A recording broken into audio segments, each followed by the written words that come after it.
to make money on Amazon, you need to have a good product. And to have a good product, you need to plan ahead and do research. Hi, my name is Ryan Hurley. I've sold over 7 figures on Amazon over the last 8 years with my own private label brand in the tools and construction niche. And I want to share you a couple things that I've done to validate and plan out my next products in order to have a successful launch and improve upon the products so that my products stand out from the Alibaba generics and overseas products that seem to be flooding the markets these days. There's a couple phases to how I like to plan a product launch. The first thing I want to validate is the metrics. Are there enough sales that I can break in as a new seller, still have a small percentage of the market, but make a good enough money as well as the profit margin to support that? I like to use tools like Jungle Scout or Helium 10. They have the Market Explorer as well as overall category niche so that I can actually determine what is the actual sales estimate of this category. And I like to look at what is the sales revenue of the top 10 products. If you Google Jungle Scout's free BSR estimator, you can actually find a way to quickly, roughly estimate for free how much a product is selling based on a metric on Amazon. It depends what type of product you're selling and how high or low the revenue you want to be. But generally you want at least 10, 15K a month for the top products for your main keyword. Another thing I want to look at is how much sales revenue are products with a low amount of reviews actually generate. Because for you, you're going to do Vine, you're going to do what you can to get your reviews up, but for a while, it's probably going to be less reviews and you want to know, can you compete as a new income seller? And the last metric I like to look at is profitability, which is obviously critical to long-term success. And for me, I generally think of the rule of quarters, 25% on product cost of goods sold, look it up on Alibaba. You're probably going to go to get it cheaper and you don't want to buy it right off Alibaba because anyone else can do it. It's a low barrier to entry. Find a product, average out the price. You want 25% of the price. So if you're selling a $20 item, which you should not be doing for most of the time, you generally want a higher priced item.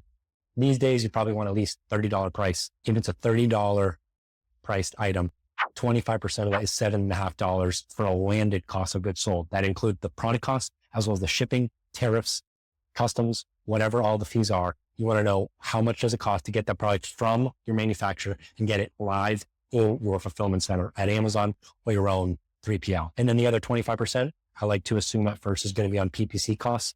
Eventually it should be much less than that, but to start, it's good to be aggressive. 25%. And then another 25% is going to be on Amazon fees. Usually it ends up being a little bit more, but the advertising fee is also going to be usually a bit less because you're going to have your referral fee, which is generally 15%, plus that fixed cost of the fulfillment fee or whatever shipping method you're using. And then that hopefully should leave you at least 20% net profit margin on the product after advertising and all those fees. Then once the profit margins look good, the sales category seems like you can enter as a new seller and make a fair bit of money. Then I like to look at more qualitative metrics. For example, I want to look at reviews and I really like reading the negative reviews and seeing what are people saying. 1 stars are often helpful because people will tell you what they hate about it, but they're often very emotional. So the 2 and 3 star reviews of those top products are going to give you a lot of insights, especially the newer reviews, because sometimes sellers will update their items and on the same listing, which you technically aren't supposed to do, but they'll do it to take advantage of the high review count. And you want to be able to track most recently, what are the complaints people have, and then use that language in your next product to address that objection and be better than them. And then one of the biggest factors that I think helped me stand out from my competition was doing real customer interviews with potential buyers.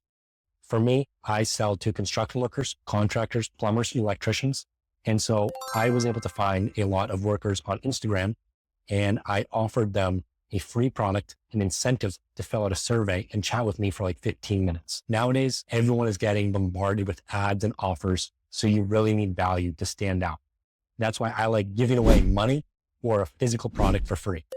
So one of the things I did was I had this multi-tool holder that construction workers could put on their waist belt and that would hold like pliers, maybe a hammer holder or a little multi-tool screwdriver, something small. And my Instagram DM message was, hey, do you want a multi-tool holder for free? If so, I'm looking to interview a couple of construction workers to give me feedback on how they use their tool belts. Short and to the point, and I lead with value. Do you want this for free? And they know what they need to do. And once they did that, I'd say, oh, thanks. I'd send them a Google form and in the Google form, I'd get their phone number, email. I'd keep in touch with them. And then I'd follow through and I'd give them the free product. The great thing about this is that you establish a contact, a relationship with someone you know.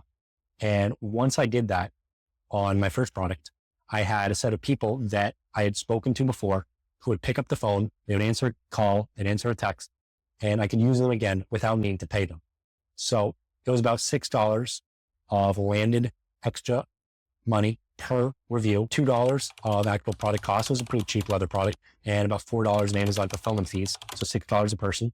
But then they gave me really good insights and were someone I could call on when I needed information on how to design a better product. I think it's a big trend of people being too remote and too detached from customers when, yes, it is scary, but it is absolutely the fastest way to get real validated perspectives on what your target customer actually wants. As e-commerce owners, we're often detached from the product we're actually selling. I'm a handy guy. I've built stuff before. I built a chicken coop, work around the house, but really nothing like the construction products I've built. So it's critical for me to actually get in front of the real customers and say, I think this would be good.